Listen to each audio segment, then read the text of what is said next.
And the FBI now has its hands on Hillary Clinton's private email server. They're scouring the device for traces of classified information. But as Secretary Clinton has admitted, she deliberately deleted over 30,000 messages she deemed private. But are those 30,000 email messages really gone forever?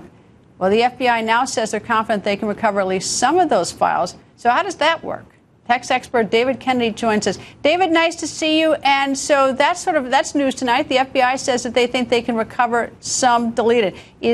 Would you expect them to recover all or most? Greta, first of all, great to see you again as well.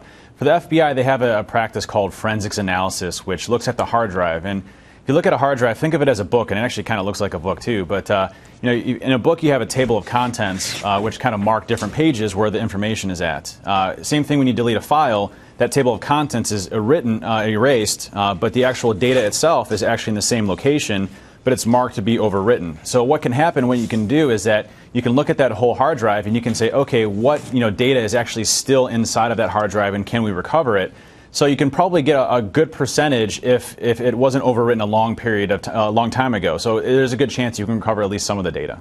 All right, I take it that there's different types. there's different qualities of deletions. Like if I hit my delete button, that's meaningless. And that's so right. It really matters whether it's professionally deleted or not. And we don't really know. We don't know if this was professionally deleted, although we know that her server was with a private organization. Is that a fair description of it?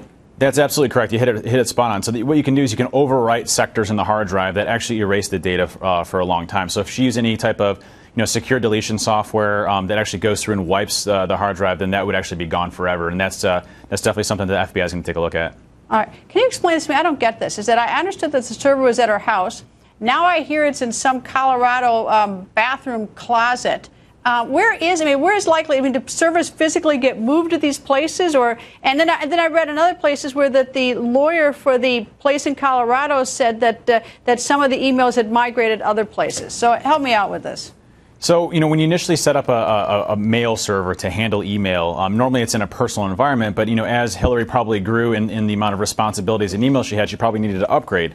So she would move that to somewhere else that could at least facilitate, that type of infrastructure. So, as she kind of grew and moved, she probably had them in a few different places to handle those types of email loads that she was receiving when she was in charge there. So, it's definitely possible that it could be in a few different places or locations.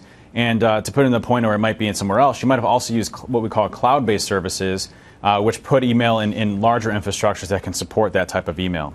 I guess I would think that that the basement at her Chappaqua house with the Secret Service a little better than someone's bathroom closet in Colorado. But all right, suppose I have 200,000 emails. Can't I have a server in my home to support that? Absolutely, 100%. And that's what kind of doesn't make sense about this whole story, right? If you look at the email, it's not like she's running a full corporation and business where she gets hundreds of thousands of emails a day, would require server farms and massive data centers. This is a email infrastructure that supported her campaign, folks that were on her staff. So it wasn't a full-fledged business, so she wouldn't really need a large infrastructure to support this. So it's definitely peculiar. All right, David, thank you. We'll continue to dig into this. Thanks, Greta.